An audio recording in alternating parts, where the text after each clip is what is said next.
Okay, I am live. And apparently, according to YouTube, I have a good connection. So thank you, YouTube. So you can see from the title of this live stream, I'm going to be talking about major announcements from Intel, AMD, and Nvidia. These all relate to their new CPUs and their mobile GPUs.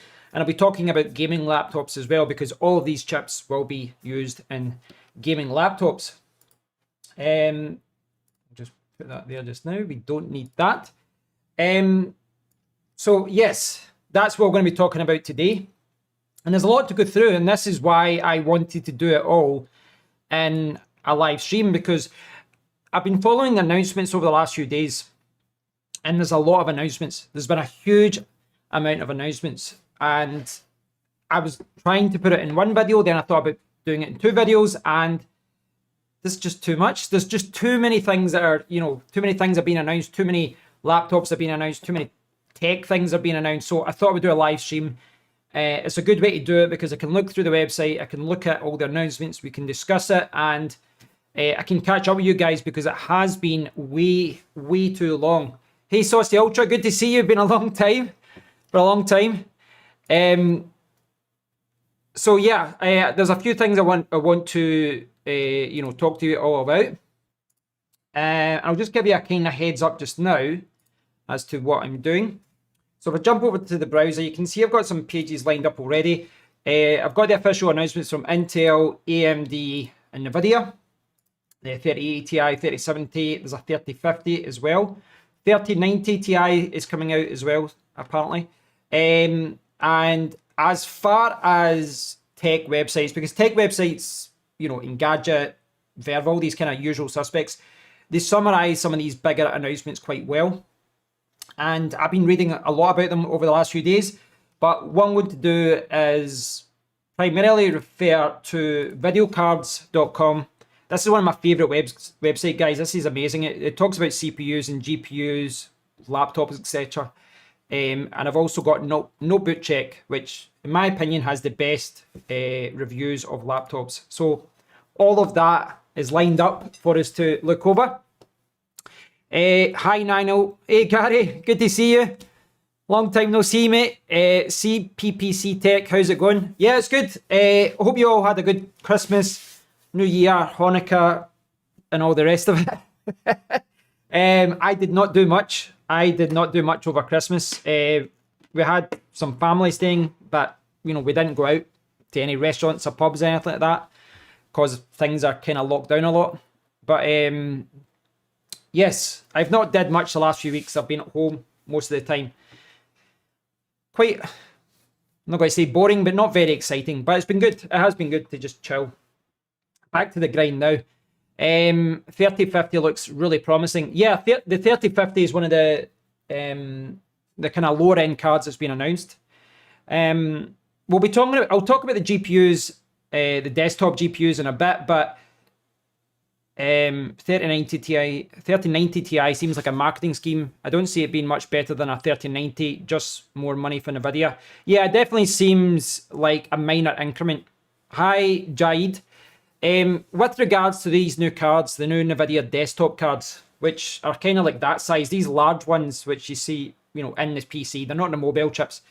These desktop GPUs, I mean, it's good seeing these new announcements, and you see the new announcement for the 3070, 80, 90 Ti and the 3050.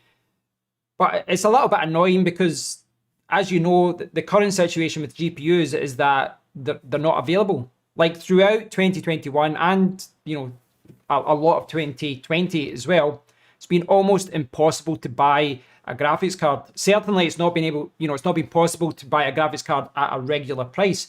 And you'll see a lot of these, these reviews and announcements. They'll talk about a GPU and they'll say that it's quoted at $200, $500 or whatever. That's not what they're actually being sold at. So that's something that's still ongoing. And it's something that's I don't think is going to be fixed, unfortunately. I really don't think so. Right, so there's been a lot of announcements about new Intel desktop CPUs, but I do want to talk about the kind of focus more on the laptop side today. And if I jump over to the browser, you can see the Intel website here. And this is talking about the new processors, etc. And these are the main processors here. The Intel Core i9 12900H, the 12800H, and the i5 12600H. So yeah, these naming schemes are always quite similar. There is a table somewhere that explains it better. Maybe it's here. Yeah. Right, I'll click on this one. So I've been looking at a lot of YouTube videos about this. I've been looking at a lot of articles about it, and basically what a lot of people are saying about this is that this is the biggest step forward for Intel in about 10 years. Like, this is that big of an advancement for Intel.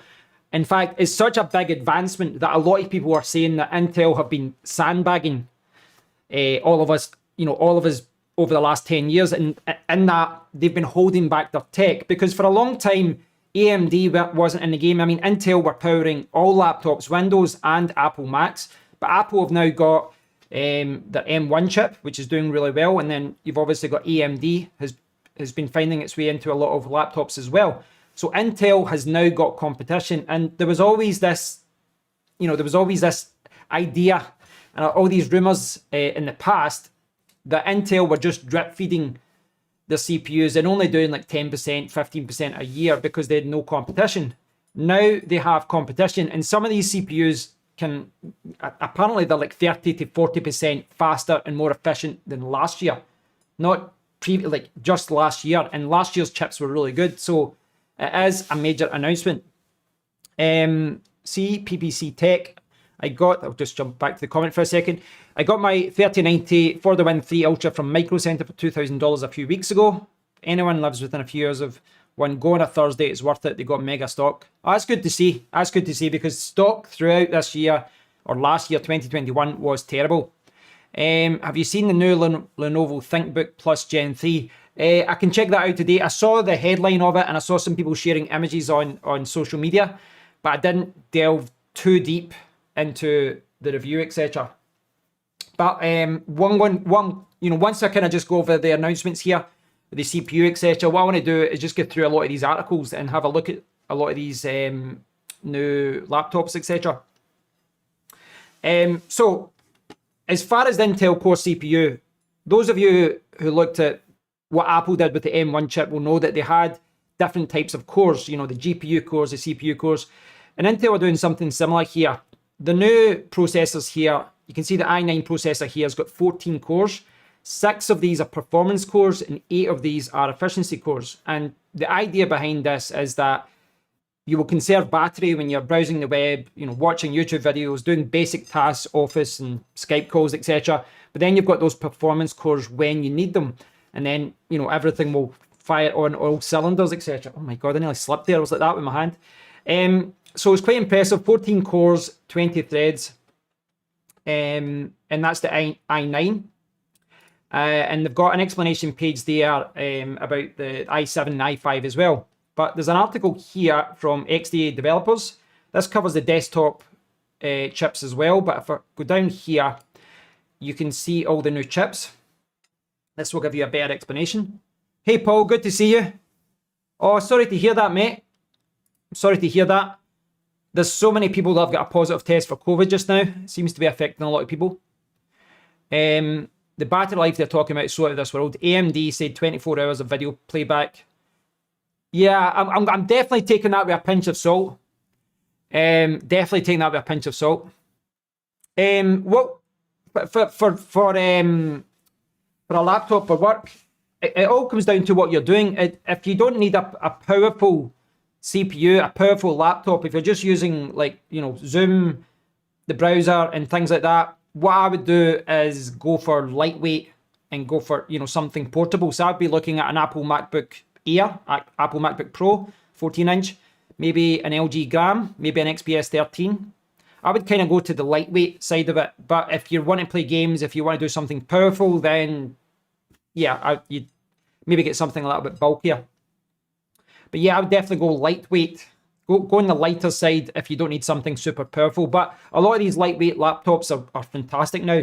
Even the XPS 13 from 2 years ago, which is only a quad core, that does everything I need apart from video editing and gaming. So I would definitely go on the kind of lighter side.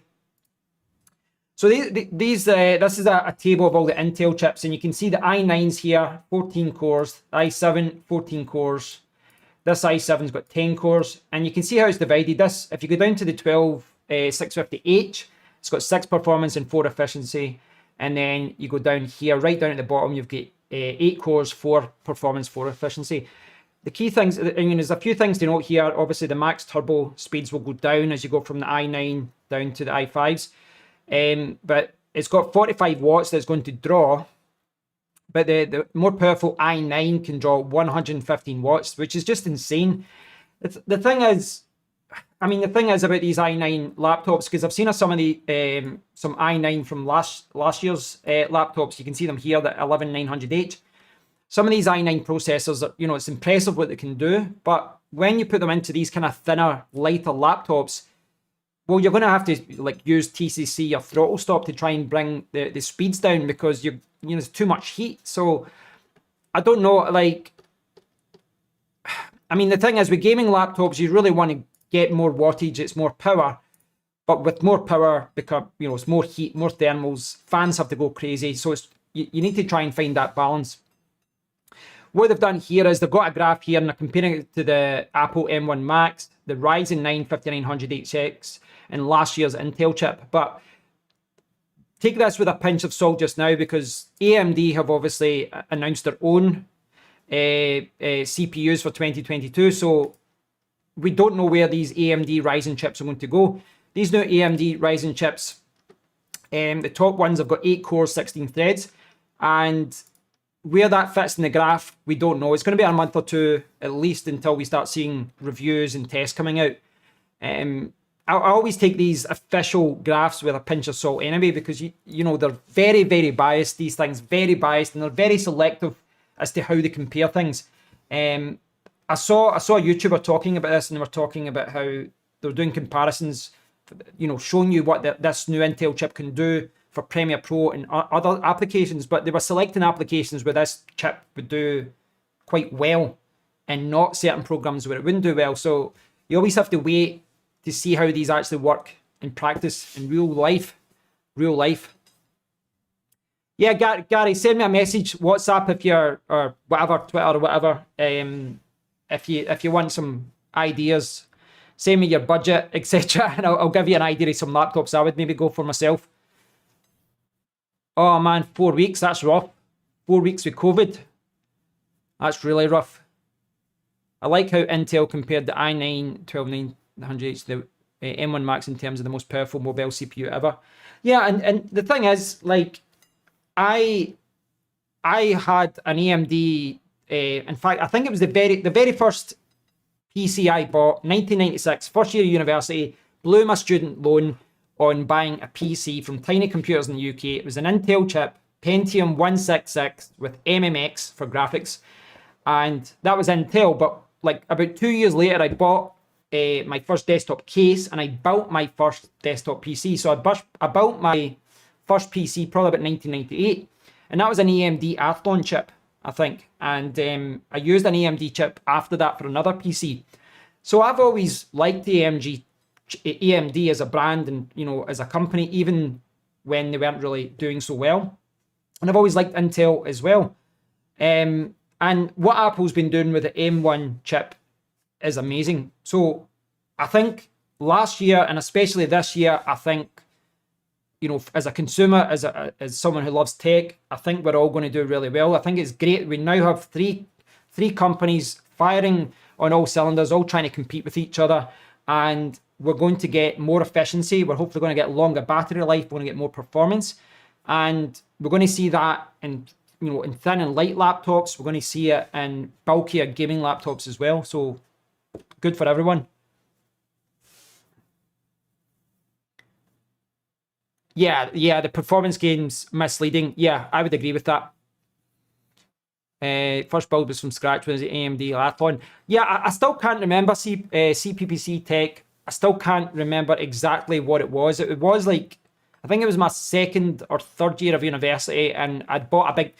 See, the thing is, when I first started building PCs, I went crazy. As in, I bought a case worth £200. I bought a sound card that was like huge. It was like the size of this thing here, and it plugged into the back. And I didn't even need it. I just thought, well, I want to, get a good one. So I saved up and I bought that. So I didn't really know what I was doing. So I was just buying the best, or I was, cutting corners in other areas. But I remember the AMD Athlon chips were really popular at one point. Oh man, that sucks, man. That sucks, man. You've been made redundant. That's really poor.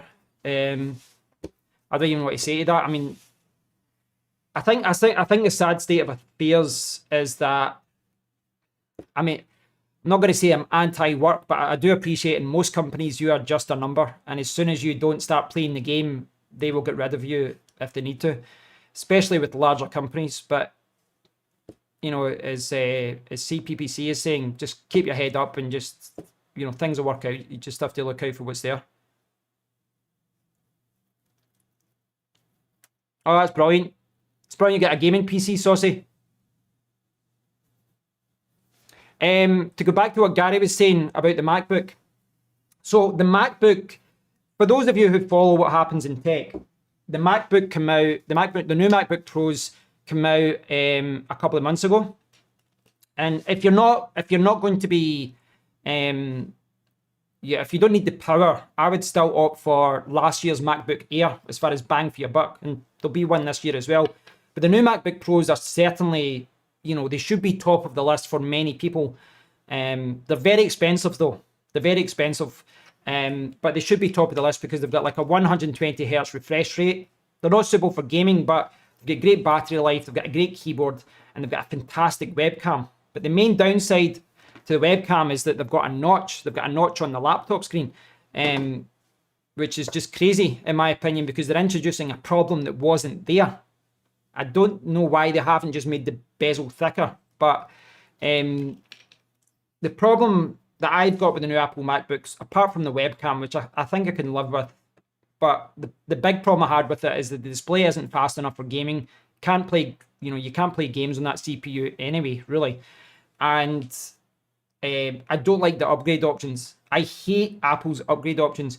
One of the things I've been doing over the last few years is whenever I buy a new laptop, a gaming laptop or whatever, what I'll do is I will take out the default 512 or gigabyte or the 1 terabyte drive, and I'll install my own 2 terabyte or two 2 terabyte drives. And I like installing my own drives. You can do it quite cheaply. You can put in faster drives. You can put in drives with more capacity. But a drive like this, that might be £100 to buy yourself and put in, Apple charge 400. And it's the same with memory. So if you want more memory, which you probably should get because it's soldered and you can't upgrade it later, then you have to pay ridiculous amounts of money. And it's the same with storage. So it's just the premium you have to pay for Apple. Right. So, like I was saying there, for some reason this is zoomed in. Why is that zoomed in? Why is that zoomed in there? I don't know why that's zoomed in. I think I need to fix that. Hold on now. What is going on there?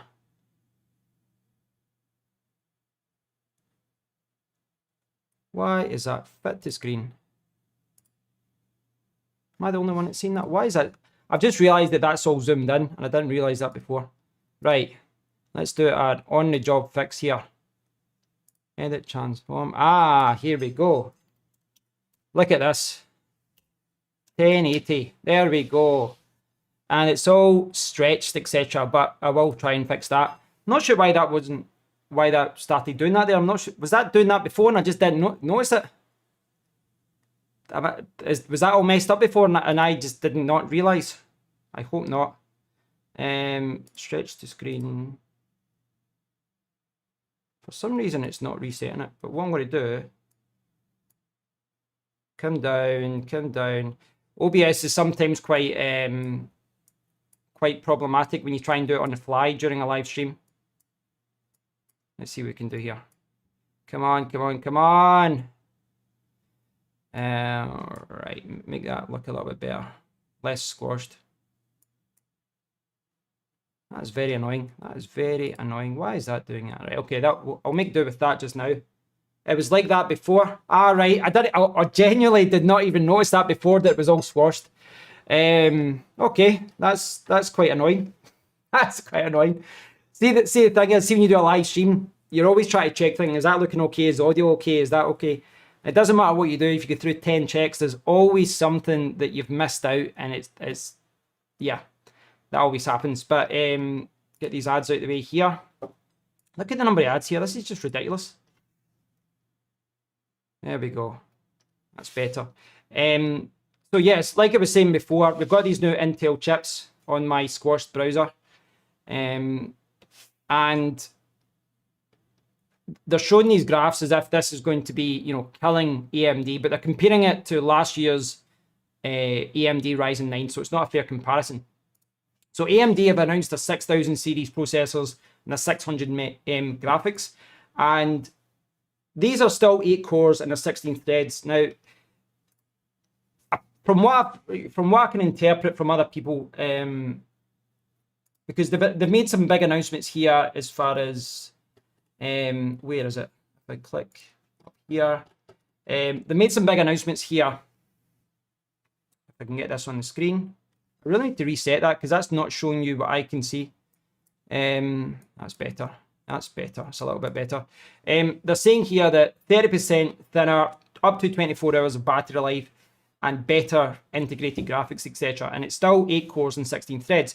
Now, from what I've been reading about in the videos that I've seen about it, Intel has made the biggest improvement here as far as the CPU goes, and it's kind of down to AMD not moving to the Zen 4 yet. They're still in Zen 3 Plus, I think. And where they've maybe made the biggest steps, though, is their integrated graphics. Apparently, the integrated graphics on these new AMD chips is excellent, from what, you know, some early reviewers have said, and it's as good as those kind of Intel Xe graphics chips that are in those basic laptops. So they've raised the kind of included the integrated graphics on their AMD chips. If you're buying a gaming laptop and all that, it doesn't really matter per se, because you're still going to have that dedicated graphics card, but it means that you can still do certain tasks, certainly with videos and different things, using the CPU, and, you know, before having to get the dedicated graphics card to kick in. I'm not sure, like, it seems to be that Intel are stealing the fanfare here with these new announcements, but I don't think you can rule out AMD yet, because AMD's chips last year were excellent, and last year, if you had an Intel laptop and an AMD laptop, the Intel laptop got like 5 hours of battery, whereas the AMD could be like 8 or 9 hours. And maybe the Intel laptop was like 5% better performance, but for, you know, half the battery life, there is a good argument for going for AMD instead. Now, one of the main problems with AMD laptops in 2021 is that they didn't have PCI Express 4 for SSDs, so your storage was half as fast as it could have possibly have been, and it didn't have Thunderbolt 4. But these new AMD chips have USB 4, so Thunderbolt 4, and that means, well, it opens up so many different opportunities for eGPUs, for fast solid-state drives, and everything else. But the PCI Express 4 is quite exciting. They've teased the 7000 series desktop CPUs with Zen 4. Yeah, I saw. I don't know if it was in video cards that they announced that. I'll need to look into that. I need to get a drink of water. I get so distracted with my browser looking absolutely terrible that I didn't know what I was doing there. So if I find this article here, there was an article, search for this. 90, where are you?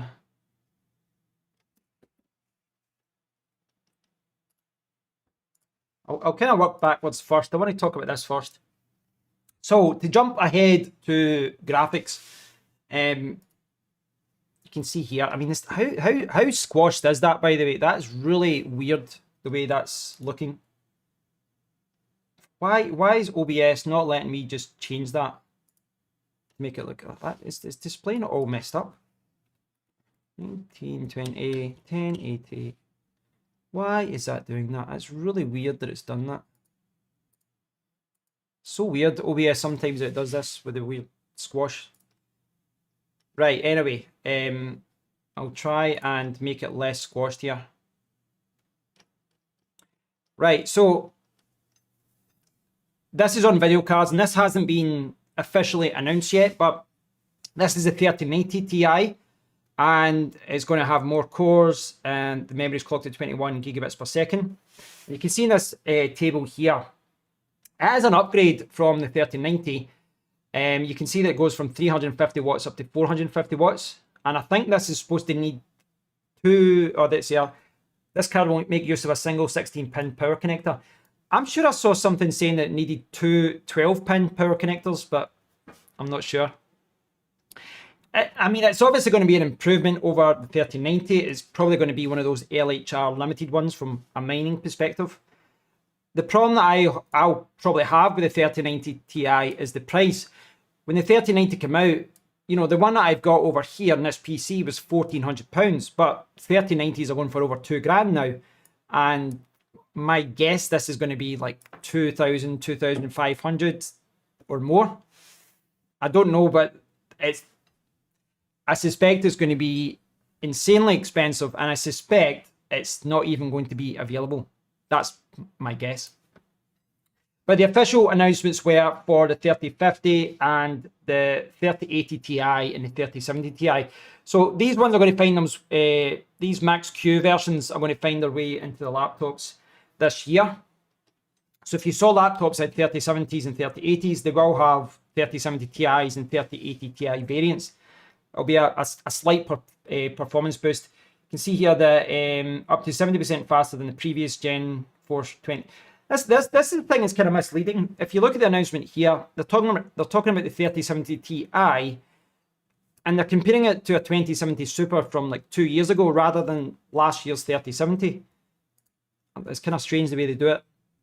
It will be a performance boost though. You know, you're going to get more CUDA cores. It's going to handle 1440p games better. But we'll see. You know, we're going to have to wait until the test to see how it really compares to the current generation of 3070 and 3080s and mobiles. So here's the RTX 3050.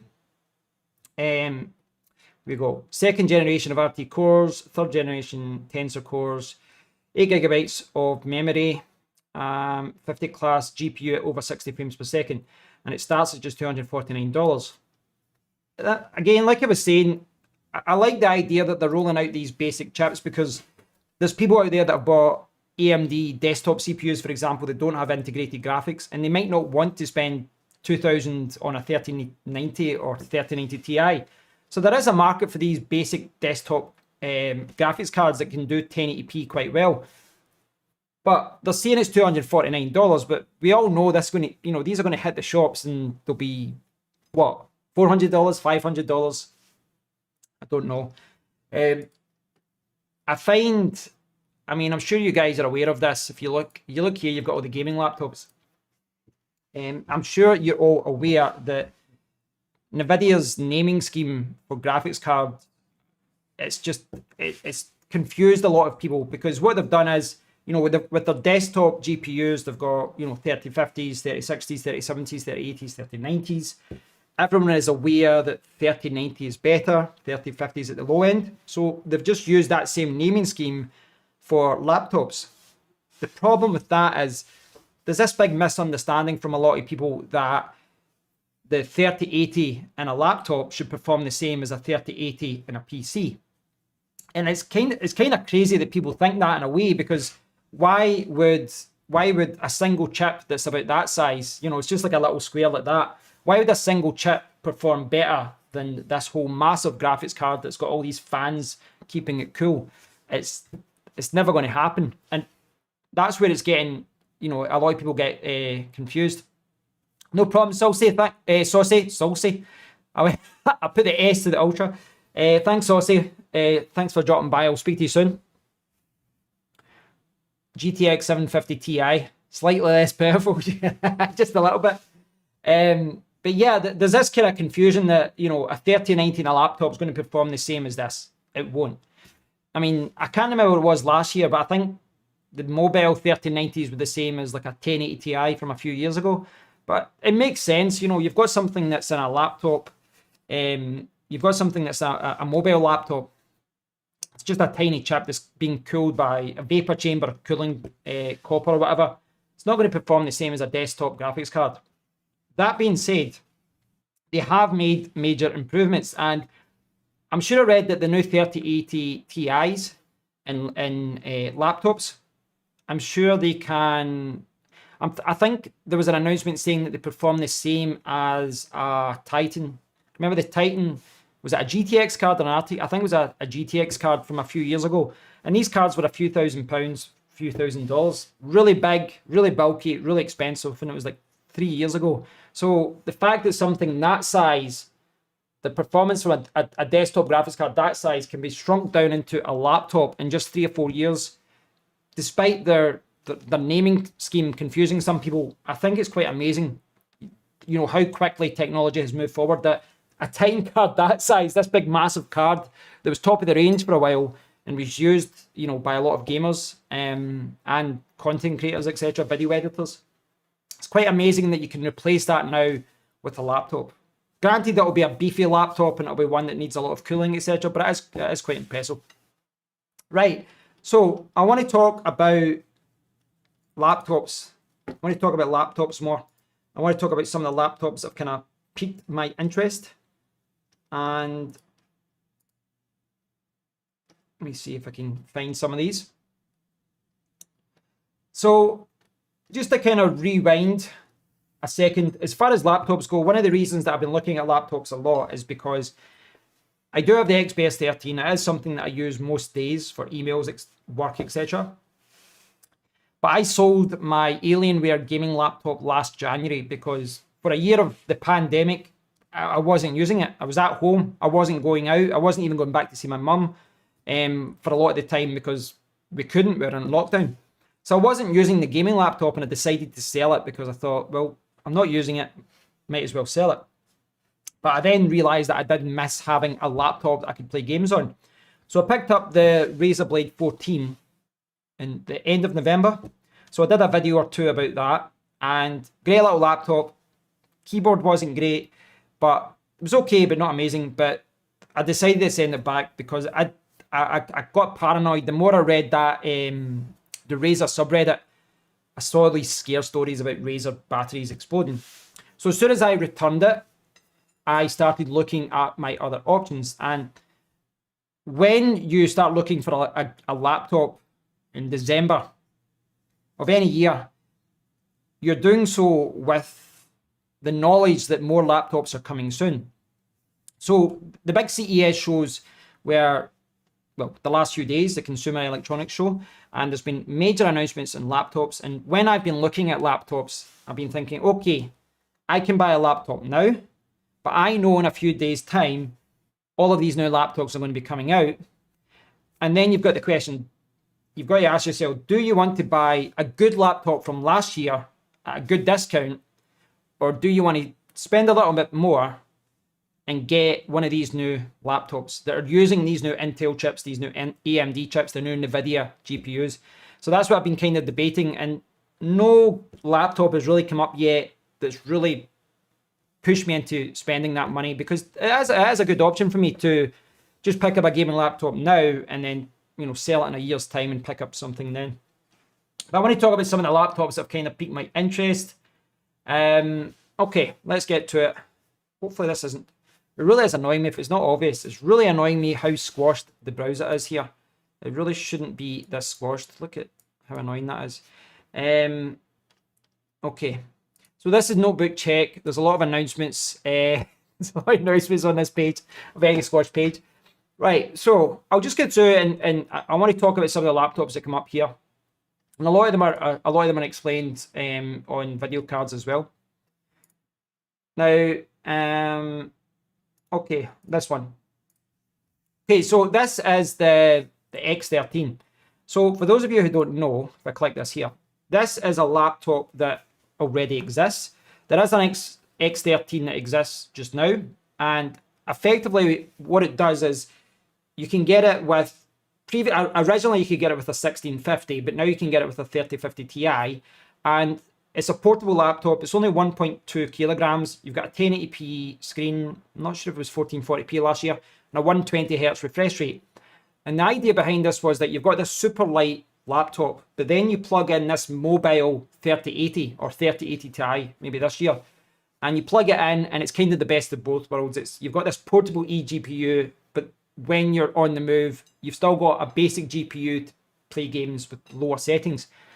It was kind of certainly the one last year, if you look at reviews, it was a great concept and a lot of people loved it, but it was also a kind of mixed bag in that a lot of people who bought it, you know, they didn't like the fact they had to always plug it in, and there was some problems with connecting to the eGPU as well. I thought it was quite expensive for what it was as well, despite the fact that eGPU, you know, the 3080 thing that you got with it was quite powerful. But they've refreshed it for this year. And I don't know. Well, that's not even the announcement for the new one. That's last year's one that's on deal. Got the wrong page. But that's last year's model that I was talking about. And I'll try and find the new one. I'll just type it in. X13. Let's look at the refresh. Here we go. So here's the new one. Well, that's the Z13, which we'll talk about as well. So here's the refresh. So that one I was showing you previously, that was last year's model with a 3050 Ti, and it connects to a 3080. And the new one, if you come here, the new one for 2022 is going to have a 4K. It was kind of, is it above 4K? That's 30, 40. Yes, it's above. That's a 16:10 ratio, I think, isn't it? That's a 4K plus display. 6900 HS processor, 3050 Ti graphics, 32 gigabytes of memory, soldered, of course, and 1 terabyte hard drive, which is PCI Express 4. So there's a few things I've upgraded here. First is the screen, then a CPU. The graphics card is the same as last year.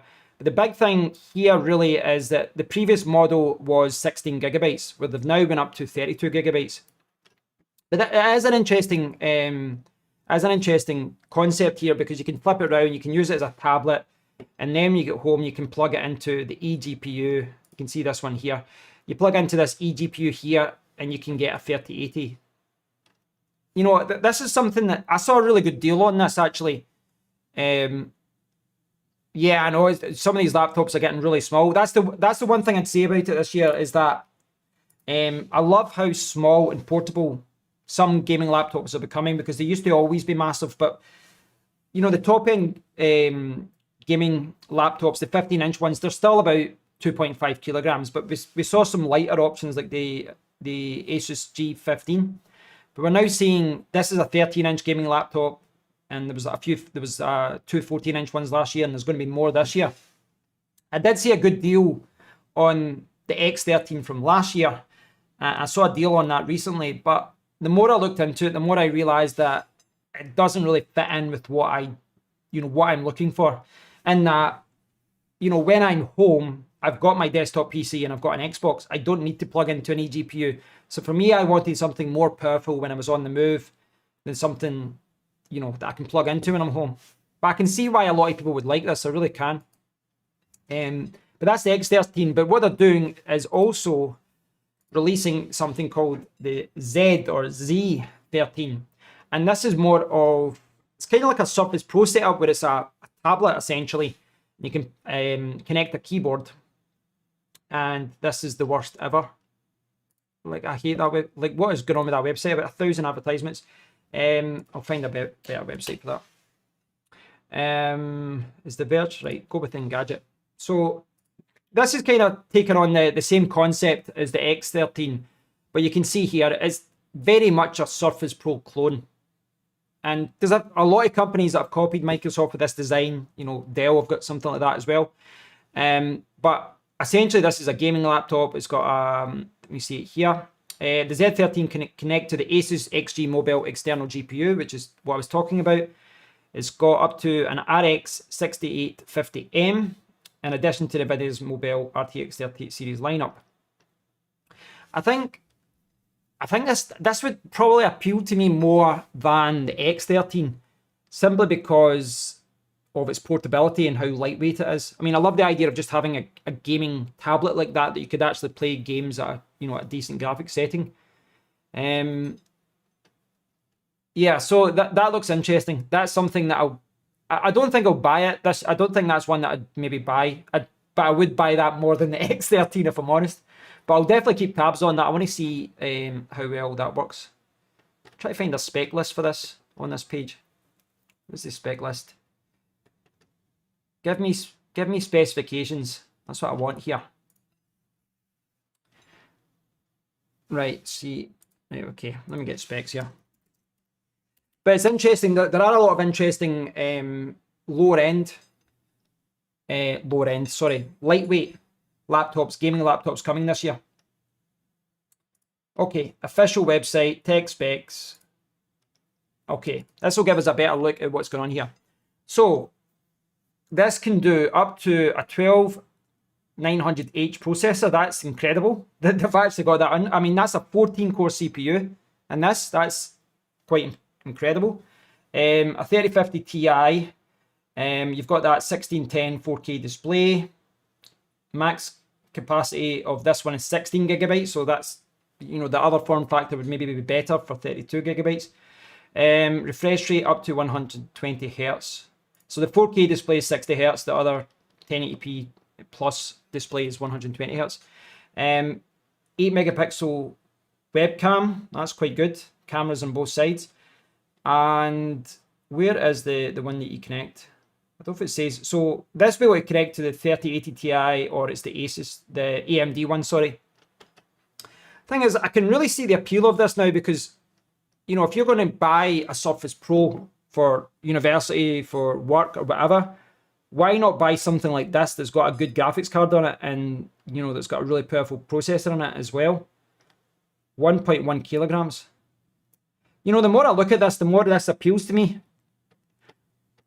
I'd still opt for a gaming laptop instead of this, but this does tick a lot of boxes as far as the webcam, as far as it being super lightweight, good battery life, etc.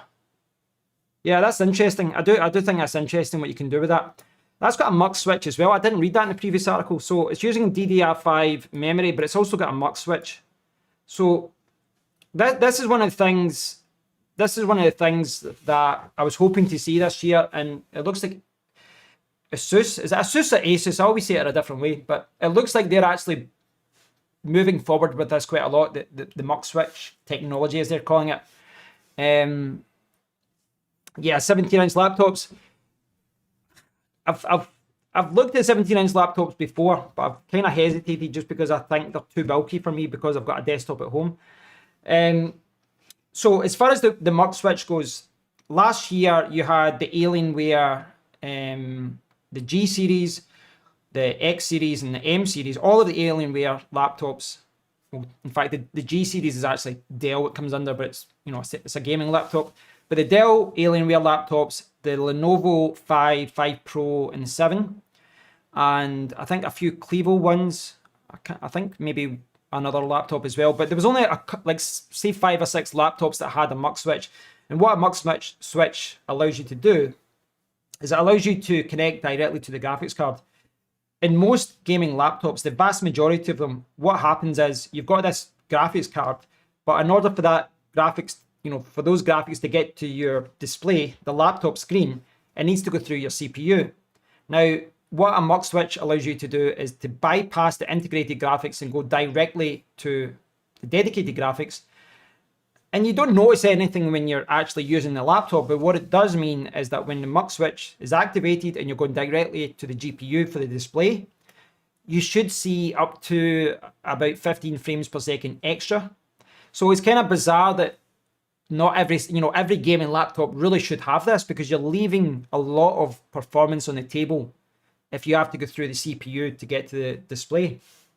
But this year, Asus are adding a mux switch to most of their laptops, and that's really, really good to see. Really good to see. They're adding it to their, to this laptop, this tablet. They're adding it to their G14 laptop as well, and I really do like that, because it's crazy that you can spend like $2,500 on a gaming laptop.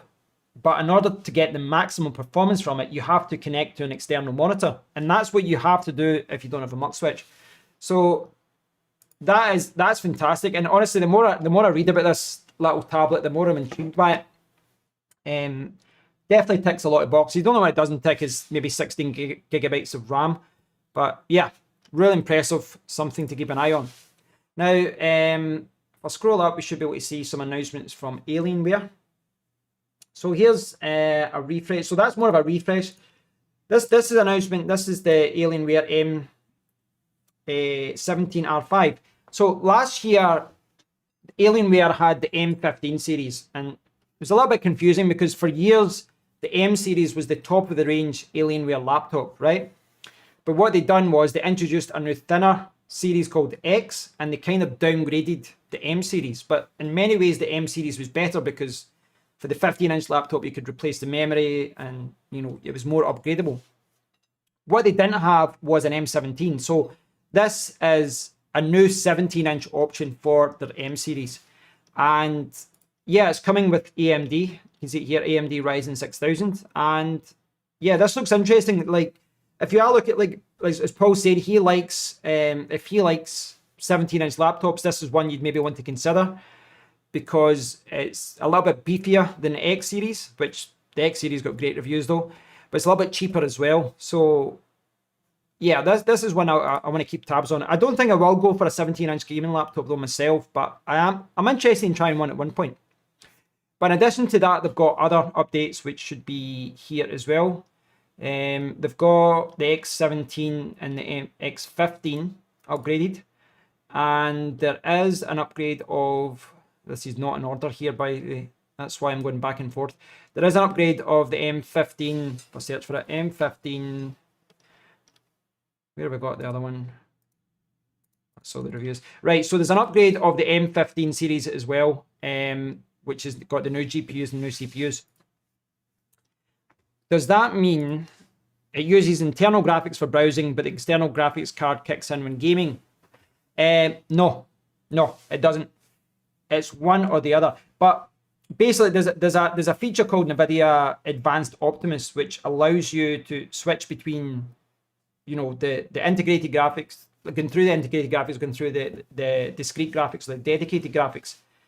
And a lot, the Alienware laptops, they allowed you to switch in the BIOS, to switch between the two graphics cards, or they allowed you to use Advanced Optimus. The Lenovo laptops, from what I've seen, they don't have Advanced Optimus, but you can change it in the BIOS. So when you go into the BIOS, you can say, I've got integrated graphics, and you'll still use your dedicated graphics card for games, but it means those games will then run through the CPU to the display. But if you activate the mux switch in the BIOS, you can completely disable integrated graphics, and your dedicated graphics will do everything. It will affect battery life a little bit, I think, if you do that. But if you're looking for maximum performance, which was what you'd be doing with a mux switch, that wouldn't be a concern. I think for me the biggest issue is that it wasn't an option in lots of laptops. It wasn't an option to choose that. So one of the laptops I'm really keen on in 2022 is the Asus G14 or the Asus G15. And both of those laptops in 2021, there's a refresh coming this year, but both of those laptops in 2021 did not have a webcam, but they didn't have a mux switch either, which meant that when you're gaming on the laptop itself, say you're getting 100 FPS, on a first-person shooter or something, when you connect it to your monitor, you might get 10, 15, or 20 extra frames per second, but you wouldn't get it on the laptop itself. So that's something, a mux switch is something that has been, I was going to say an ingredient, a factor that I've been looking to consider when I'm buying a gaming laptop, because I don't like the idea of leaving performance on the table. And there's a lot of other, when it comes to laptops, there's a lot of other areas that you can leave performance on the table. For example, in 2021, a lot of computing companies, and quite a lot of them in fact, they were using the kind of less powerful X16 memory instead of X8. So if you could upgrade the RAM yourself, spend $100 or so and upgrade the memory yourself, again, another 10 FPS. But that's less of an issue for me if the memory is upgradable. It's not ideal, but if you can upgrade the memory yourself, then, you know, maybe 6 months you'll save up and you can buy the memory and you can improve performance. But it's not something you can do with a mux switch. You've either got it or you don't. So it's good that they're adding that. So there's refreshes with the X15 and the X17 range, and you can see here that they've got the new Alder Lake H CPUs, which we're talking about, the 12900H. We've got a 3080 Ti. We've been upgraded to DDR5 RAM, but it is soldered on the X series, which is why I've been looking at the M series more, if I'm honest. And it's still got the same display options: Full HD 165Hz, Full HD 360, QHD, and you can see here all of them support Advanced Optimus. That's what I was talking about there. So the X15 and X17 have been refreshed, I guess you could say. So last year, if you look at gaming laptops and reviews, etc., the X17 got fantastic reviews. The X17, which is here, no, in fact, not there, that's been refreshed as well. But the X17 got fantastic reviews. The X15 got a lot of criticism, and the criticism was that they made it too thin, where the components couldn't be cooled because there wasn't enough. You know, they'd squashed it in too much. There wasn't enough cooling in there to actually cool down all the chips. So I don't know. I mean, the refresh now that's got this 14-core CPU will be interesting, but I think the big thing will be what else is upgraded. Is the thermals better? Is the battery life better and all that? They've not really changed it much though. But the Asus laptops I've been looking at, they do seem to have been upgraded in a big way. But you can see all these other laptops being announced. Acer Nitro 5, they've all got the new AMD and Intel chips. This is one that's really piquing my interest. You've got the MSI Creator as well. That's more towards content creators and people that would want an Apple Mac. There's so many laptops to cover. You've got the MSI Raider laptops as well. Those have been at the top of a lot of gaming reviews and performance tests as well.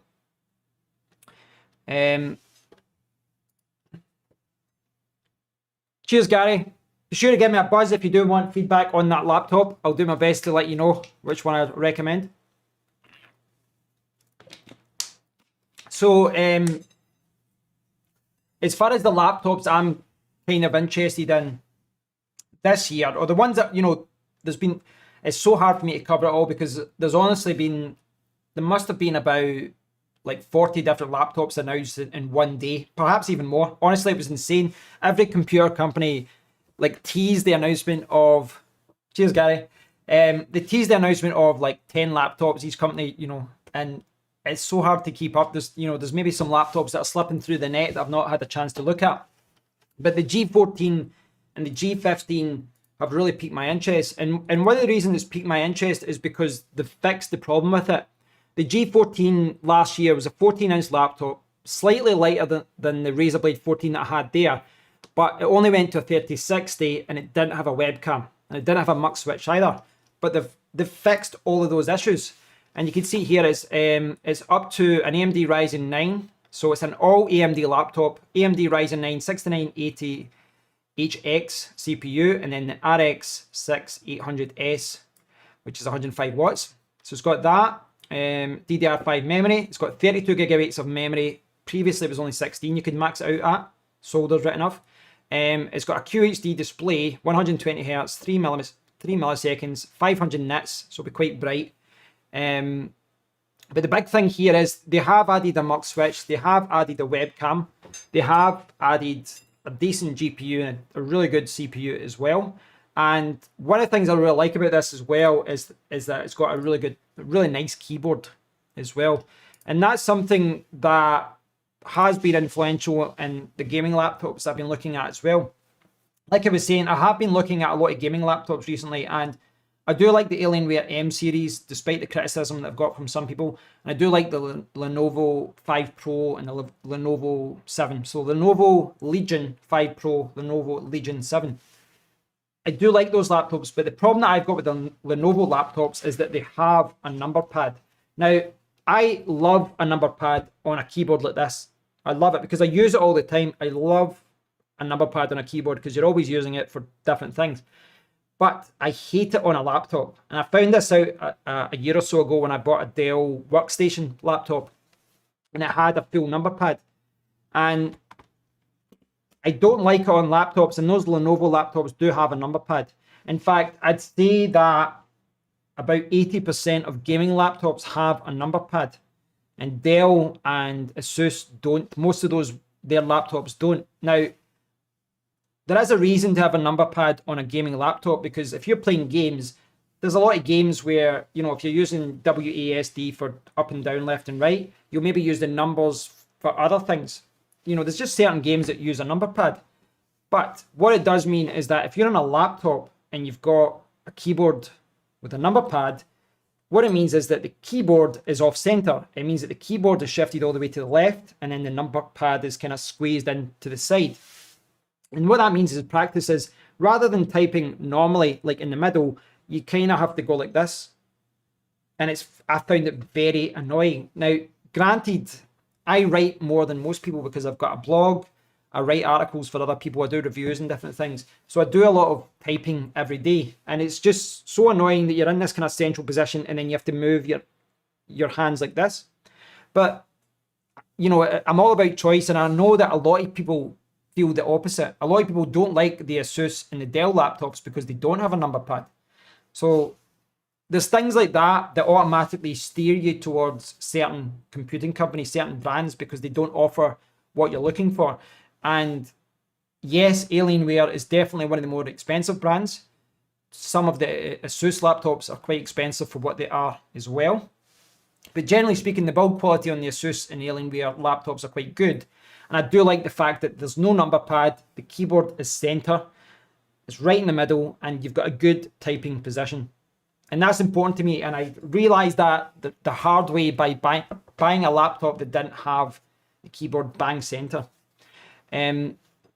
But one of the other ones I've looked at is the G15. So the G15, there's actually quite a lot of an additional real estate or screen estate. Is that the term? There's a lot more pixels going from a 14-inch screen to a 15-inch screen. There really is a lot more pixels. So one of the ones I was looking at last year was the G15, but like the G14, no mux switch, no webcam, and that was something that was a kind of downside for me. But they've fixed it. If I find that announcement about the G15, here we go. That's 2021. We don't want that. What we're looking at here, the Verge. We'll try the Verge. So the G15 has been upgraded as well, and it now has. Give me specs. It's hard to decipher some of these articles as far as getting to the information. Right, G15 specs. Let's see if we can get this. So the G15, like I said, it's upgraded it. I need to see what the specs are here. Right, okay. Right, so they're saying here that it's going to be Ryzen as well, up to 32 gigabytes of memory. It's got a 3080, it's got 2.3 kilograms weight there. So that's heavier, because last year, oh, that's the Strix. I'm looking at the completely wrong laptop. Show me some specifications. Right, the official website, here we go. Bloody got it there in the end. Right, so this is a G15, and I think in many ways this ticks more boxes for me because, well, it's got a 240 Hz display, 3 millisecond panel, Dolby Atmos, 100 watts for the graphics card, and I'll talk about that in a second as well. What else has it got here? Choice of 2 colors, 1.9 kilograms, so it's quite lightweight. And it seems to be 6900 HS for the CPU, 3080 Ti, up to 48 gigabytes. So that's okay. So there's one thing they've not upgraded from last year. Quite a lot of the Asus laptops, what they did have is one memory slot. So last year Asus came out with lots of gaming laptops, and take the G15 or the G14 for example, they had 8 gigabytes of 16 gigabytes soldered. So they had one memory module soldered onto the laptop already, and then it had one spare slot. So I don't like that, if I'm honest, because when you buy memory modules, you really want them to have the same latency and the same timings and all that. And if you buy a laptop where one of the modules is soldered onto the motherboard and you've got one spare slot, then you're kind of limited to what you can buy. Certainly, you know, you might not be able to get the most performances you could have if there was 2 spare memory slots where you could just put in any modules that you wanted. And it looks like that's what we've got again, and that's why it says 48 gigabytes there, because there's a 16 gigabyte module soldered onto the motherboard, and then you can add another 32 gigabyte module. So that's a little bit annoying. You also saw there that the graphics card is limited to 100 watts. Now, the Asus G15 last year, it had a 3080, and that was limited to 100 watts as well. And the reason they did that is because it's 1.9 kilograms, it's not 2.5 kilograms. It's a super lightweight laptop, and it's quite quiet compared to other gaming laptops as well. So you've got that portability, and you don't have the noise, but what you've had to sacrifice is power. And the 3080 and the G15 last year, and it's still available just now, but the 3080 graphics card performs almost the same as the 3070 in other laptops. In fact, in many gaming tests, the 3070, which should in theory be, a lower end graphics card, the 3070 in the Lenovo laptops performed better than the 3080 in here. And that's because the 3070 in the Lenovo laptops could get like 130 watts, or I think it was 140 watts in one of them. And it's the same with it's the same story with Dell though. Dell have got the X series of laptops. Yeah, it's bizarre they do that with the memory, but when it comes to the wattage, it's, in addition to the naming scheme being confusing, the wattage tells you more about the card than anything else as well. Because with the Dell laptops as well, the X series GPUs, you can, go up to like a 3080 with the X15 or X17, but you're limited to like 110 watts. Whereas the cheaper M series, M15 series of laptops could have a 3070 or a 3080 as well, but you could get like 130 watts. So you were getting more performance from the cheaper version. And it's frustrating in some aspects, but I can see why they do this. The G15 here is really, it's a lightweight model. They've sacrificed performance for lightweight, for a lower weight, portability, and lower noise. And lower noise is desirable. Not to the point where you're not getting any performance, but you don't want it to be, like an airplane taking off anytime you use a laptop. But this is limited to 100 watts there, and I don't have a major issue with that. I think, looking at the laptop again, I don't like the fact that this is one memory module is soldered. Like I said before, it's Paul saying the same thing. It's kind of stupid because it does limit what you could do. In a weird way, I almost feel like they should just solder all the memory slots. Just put 32 gigabytes in it. Make sure it's good, fast memory, and save us from having to do that upgrade. Just, go. It's kind of half in, half out in a way, isn't it? I don't know. It's kind of strange. But one of the things I do like about this here, and one reason why I'll still consider this, is the 240 hertz display. And over the last week or so, I've been very close to buying a Dell Alienware M15, despite the fact I knew that other laptops were coming. And one of the reasons I like the M15 is that you could use it's got a 240 hertz panel, just like this one. And the 240 hertz panel is QHD, and I think that's going to be the sweet spot this year. We're seeing 4K laptops with 4K displays coming out with 120 hertz. We've got 1080p with 144, 165, 240, 360. But 240 hertz is perfect because you're not going to get 240 hertz in all games. But what you can do in a QHD display is, perhaps play at a lower frame rate with a higher resolution, or you can go down to 1080p and get those additional frame rates. And it's the best of both worlds, in my opinion. I think a 4K display is wasted on a gaming laptop right now because very few games can actually be powered by the graphics card for that. But I think a 240 hertz display here is perfect. certainly because it's got a mux switch as well. So this doesn't tick every single box. Like I said, I don't like the memory situation, but it does tick a lot of boxes for me, I must admit. You know, as far as it's now got a webcam, the webcam's probably terrible, let's be honest, but it's good that it does now include it. So I'm going to keep tabs on that one. There you go, mux switch. Yeah, it's going to be interesting to see how that performs. A lot of people say that was one of the best gaming laptops of last year, but it was limited without the webcam and no mux switch. Fair play to Asus though, because what they've done here is they've not just refreshed the laptop, and you'll see a lot of computing companies do that. With they refresh the laptop, it's the same chassis, same ports, nothing has changed. They've just replaced the 11th gen Intel chips with 12th gen, or AMD 5000 series with 6000. But they've actually listened to the complaints, and they've added a mux switch, and they've added a webcam. And yeah, I can live with the graphics card being limited to 100 watts because the mux switch will give you extra performance. It is bizarre though. I think it's bizarre that Asus are doing that with the memory being soldered. You know, if you think about what Apple have done with system on a chip, and one of the benefits of doing, you know, soldering RAM and soldering certain things like storage, etc., onto the motherboard, is that you can make it thinner and lighter. And that's, you know, maybe why Asus have went down this route with this laptop. They've soldered one memory slot so that, you know, they can save a little bit of space. But I kind of feel like they should have just went 32 gigabytes, fast memory, soldered, no way to upgrade, or there you go, 2 modules, you can upgrade as you like. This in-between thing kind of annoys me, because you're forcing users to buy specific memory if they want to upgrade now. Plus, I don't know how that works as well, because maybe you guys will know this better.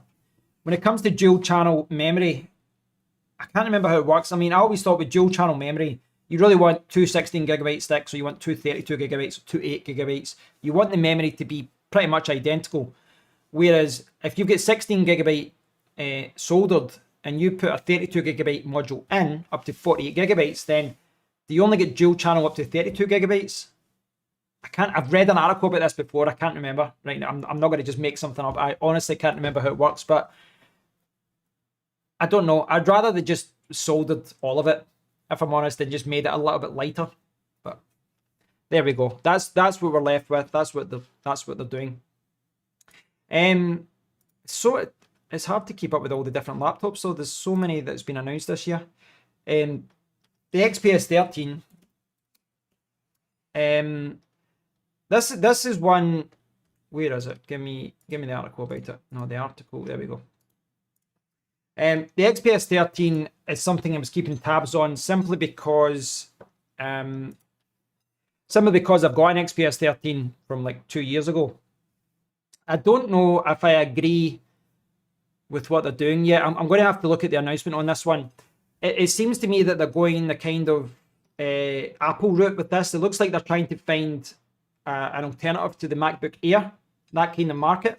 It seems like that's what they're trying to do. Paul saying, I hate Apple, way too expensive. I'm forced to send any device that is faulty back to them, for them to charge you an arm and a leg to fix it. Yeah, I'm definitely on the hands-on.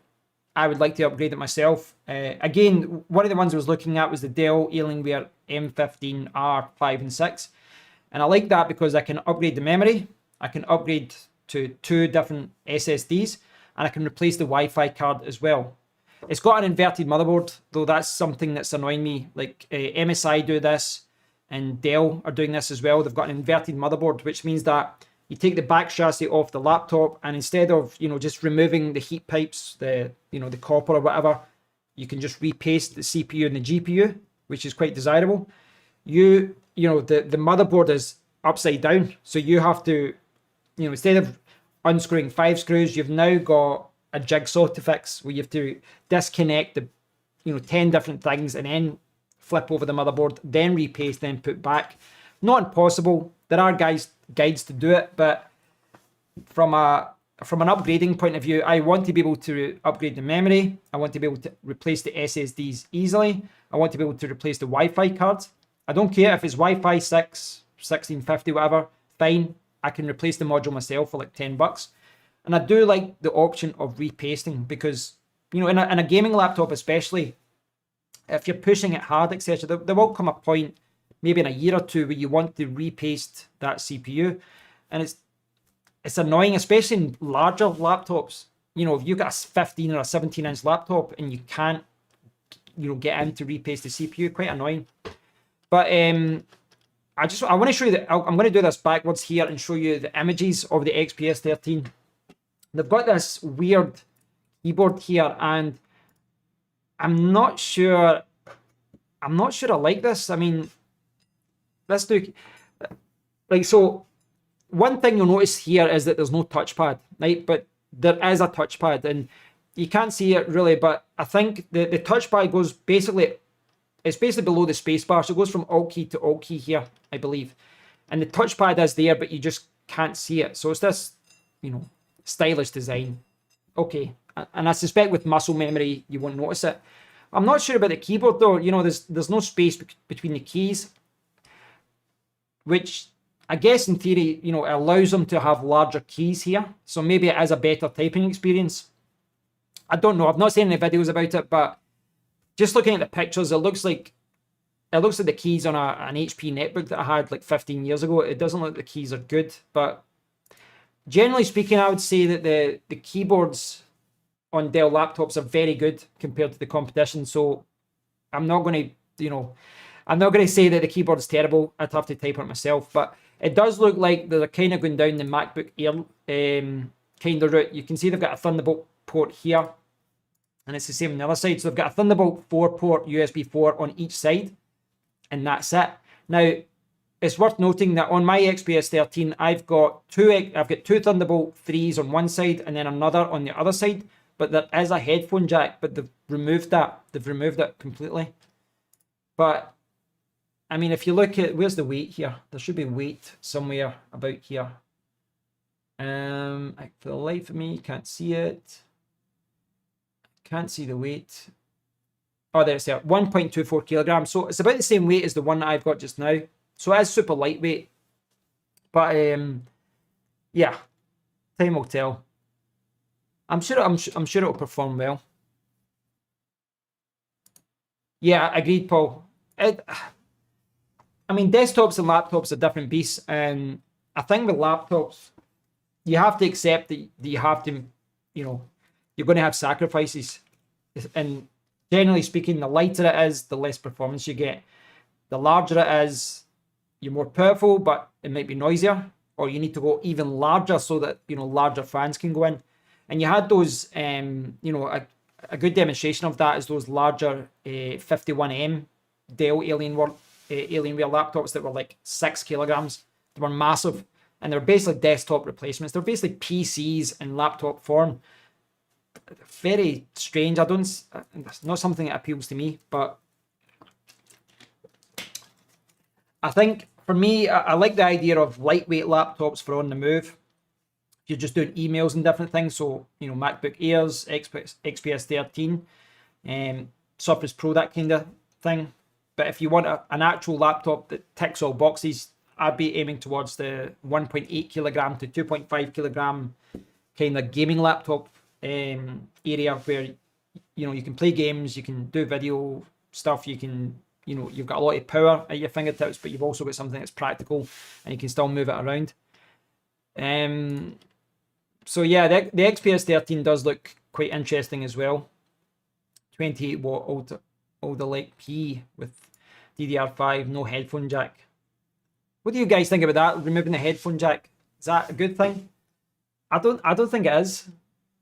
I realize a lot of people use, you know, Bluetooth headsets, but it's still handy to have a 3.5mm headphone jack as well.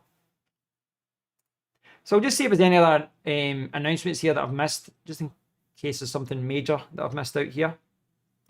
This is interesting. So this is a desktop GPU. It's the 6500 XT, $199. I guess this is going against the, it doesn't even go against the 3050, it'll go against even lower end cards or older cards, but 4 gigabytes of memory. And yeah, I mean, this is an absolute basic card here. again, it's hard for me to get excited about desktop GPUs now because you know that you're not going to be able to get it. You know, I was looking at the Noctua GPU. I think it was an Asus 3070, but it came with the Noctua fans. I do like, in fact, I don't have Noctua fans on this one. It's on another computer, but I do love the Noctua fan. So I love the idea of getting them, and I've not seen it available anywhere. And it's impossible to buy a graphics card now. So it's hard to get excited when you see any kind of announcements about new desktop GPUs. So yeah, over the last few days, I'll leave a link to this if you want it. In fact, I'll link it just now. There's a lot of good announcements here. There's been a huge amount of announcements about CPUs, about GPUs, about laptops, and yeah, the big question now is when are these going to be actually released? Because like the Asus G14, G15 I was talking about, I'm sure they're not going to be available until like summer or maybe even later this year. So you're talking 6 to 9 months. But other laptops are coming out earlier. And there's the new Lenovo Legion 5i and 5 Pro. Those look good. That looks very good, actually. Like I said, I really do love the look of Lenovo laptops. I just don't like the number pad on it because it makes the keyboard off center. But that looks like it's going to be impressive as well. Another one that I've been looking at is the X14. So Dell have announced a 14-inch laptop called the X14, and you know it's based on the X15, and like you see, 144 Hz 1080p display, 32 gigabytes of soldered DDR5 memory, 2 gigabytes of storage, Thunderbolt 4 ports, micro SD card slot. I don't know why they had that, but there you go. I'd rather have got a full SD card slot if they're going to add it. That one is actually available. That one's available quite soon. I think that one's going to be available in a month or two. But we're going to have to see what the price is like and then check out reviews. And that's the thing with a lot of these laptops is, you know what, today I've been looking at specifications and some of the graphs that Intel or AMD say, you know, this can do this amount of power, it can get this kind of battery life. These things, you know, at least from an official announcement point of view, these things never live up to their expectations. Certainly not as much as they say. So you have to wait for these earlier reviews to come in, these tests to come in to see how they actually perform. And there's going to be a lot of really powerful laptops, really interesting laptops, which on paper tick every box, but then they're maybe too noisy or they just don't perform well. So you're going to have to wait until some of these reviews come out, and then you can, you know, make a good decision as to which one to opt for.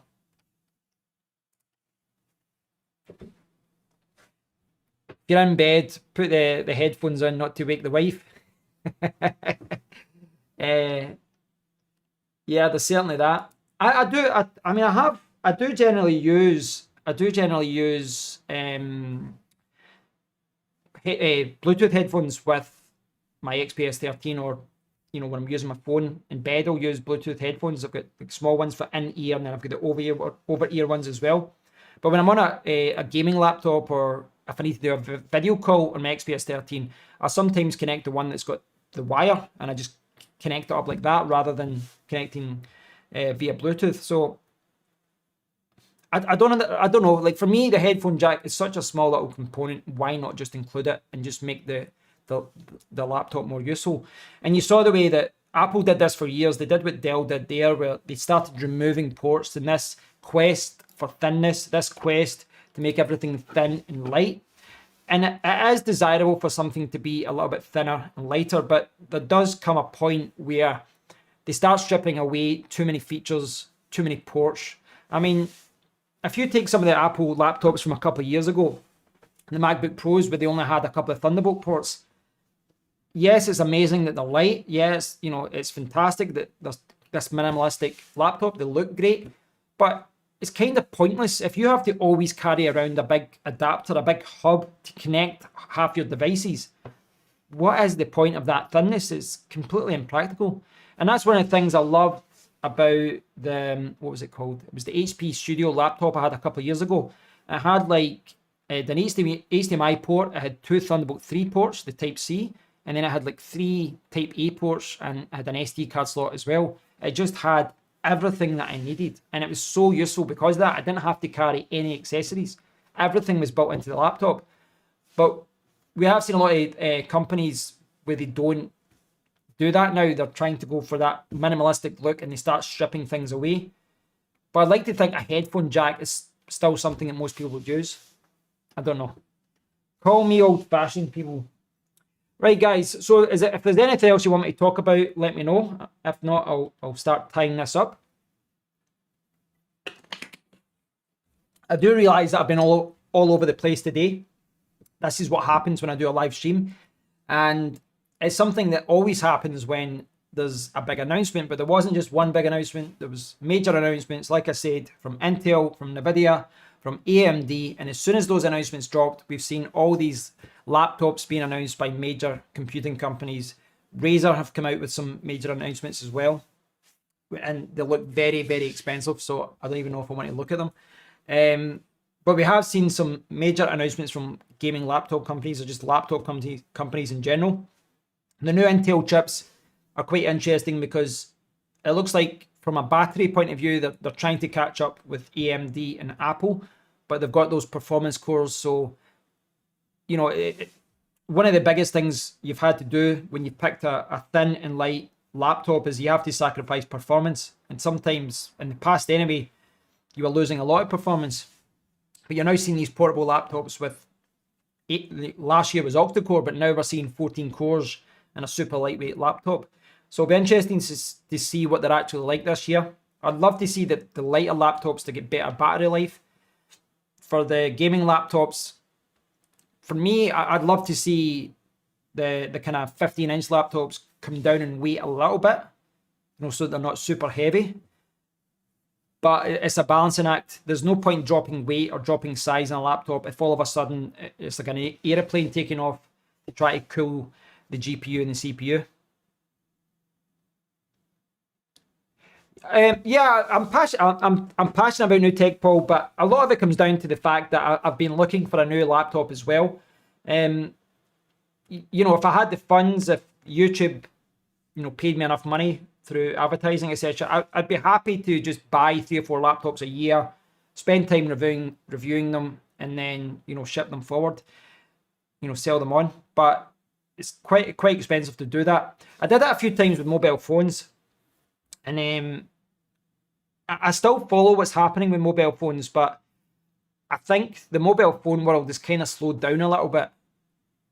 You know, it's kind of, I don't think we've reached a saturation point because there's still developments every year. There's still improvements. But I remember a time like 10 years ago when every time you got a phone, it was so much faster. And it was, you know, the camera was so much better and everything was so much better. But I realized at a certain point when I was reviewing phones, I'm like, yes, on paper, it's 20% or 25% faster, it's whatever. But in actual real life usage, I didn't recognize it being faster, and I didn't recognize photos being that much better or videos being that much better. They are a little bit better, but I think in the mobile phone world, the advancements in speed and camera quality and things like that maybe slowed down a little bit. We've reached the point where, you know, phones, even mid-range phones now, perform really well. So as a reviewer, I must admit I got a bit bored reviewing mobile phones at the end because I was trying to compare it to a mobile phone that I reviewed 3 months before. I'm like, it's kind of the same. Do you know what I mean? What do you say after a certain point? So I got a little bit bored talking about that, and I started covering mobile phones less.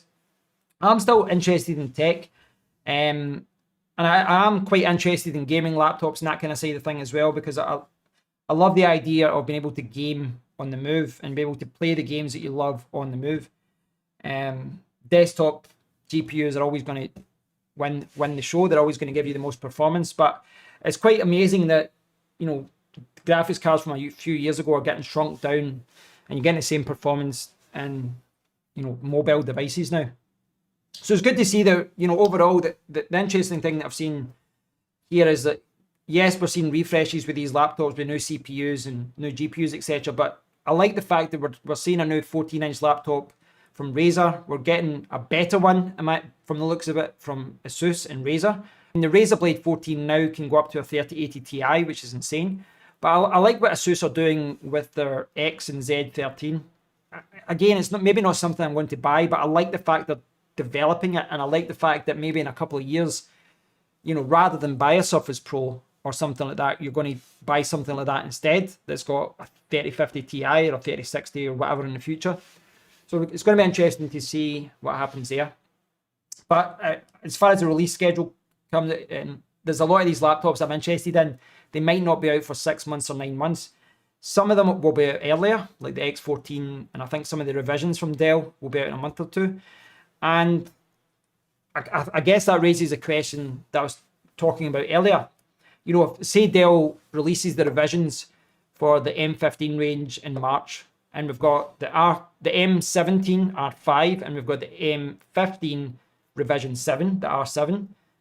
If that new laptop drops in March, then what do? Do they go for the brand new laptop, the one that's got the new CPU, the one that's got the new GPU? Or do I save myself £1,000 and I just buy like a discounted older version from the outlet or on sale? And it's hard to do that because I think, you know, as a YouTuber, I should always be going after, you know, the latest and greatest laptops to review them for people. I do recognize that, but I also recognize that, yes, there are major improvements in tech every year, but sometimes, you know, if you're talking about spending $2,500 on a brand new laptop or getting last year's version of it for $1,000 cheaper, I think the smart move is to actually go for the last year's device. That's the best bang for your buck. You're always going to have to pay a premium to get new tech. That's what it comes, you know, what it comes down to. Yeah, I'll wait for the reviews, Paul. I have been looking at a lot of reviews, and I've been looking at the Dell outlet for bargains as well. But yeah, I think I'm at the point now where I'll maybe wait, because I've been really keen to get a gaming laptop. You know, I want to be able to game when I visit my mum, where I go in a hotel somewhere, even just for an hour or so, play a game. But I'm happy to wait. I think if I can wait a month or two, then I'll see what comes out and what's available. There is one negative to that though. Last year, because of the pandemic and silicon shortage and all the rest of it, there was a lot of delays, and there was a lot of laptops that were announced in the January, and they didn't come out until July, despite the fact they should have come out in March. And even when they came out in July, you couldn't get stock. And there was a lot of laptops like that, like Dell, for example. You couldn't even get that QHD display for a few months, despite the fact that's what they were heavily promoting. So there is a chance that I could say, right, I'm not going to buy a bargain from 2021. I'll wait for the 2022 laptop, and then I can't get that because of shortages, because of delays, because of whatever. So that's another unknown factor that I have to consider. But I'm going to just keep tabs on this over the next few weeks, and I'll see, you know, how things progress. But thanks again for everyone that's tuned in. Thanks, Paul. Thanks, Gary. Thanks, Saucy, and everyone else. See PPC Tech. Everyone that's left a comment, I do appreciate it. If there's anything else you want me to cover on the channel soon, please let me know. I do like doing news type, you know, live streams and that, but I do enjoy product reviews, so I'm trying to get that right balance. But thanks for watching, guys. I really do appreciate it. That's China hoovering up all the electrical parts, chips, screens, etc. Yeah, there's a major shortage. I've seen even in the car industry, they've been majorly affected to the point where, like BMWs, for example, they had touchscreens, and now they don't have touchscreens because there was no touchscreens available. They've had to go back to an earlier variation of their system because those parts weren't available. And there's a lot of car manufacturers that are now using AMD chips because they couldn't get the Intel chips or whatever. So it's going to be interesting to see how those kind of things progress over the next year or so. But yeah, I'll leave it there. I've obviously, I appreciate I've left out a lot of things from this live stream. I'll get this browser unsquashed at one point, guys. I'll do my best to do that. The reason it's been squashed actually is because I was kind of copying settings from my 4K setup to my 1080p setup and then messing about with it, and I've screwed up. You always screw up when you go live. Something goes up. But let me know what you think about all these guys. Leave a comment. If you're watching this later, you know, you didn't watch live, leave a comment. Let me know what you think about it. Again, thanks for watching, guys. I'll catch up with you soon. And yeah, like I said earlier, I hope you all had a fantastic Christmas. And here's to a good new year. Hope you feel better as well. I know you've not been feeling great. Yeah, you too, Paul. Feel better, mate. This COVID's no joke when you catch it. Like, I was ill for 2 months or so when I caught it the other year. So hope you feel better and get back on your feet. But thanks anyway, guys. I'll leave it at that. And I'll speak to you later. Cheers, guys.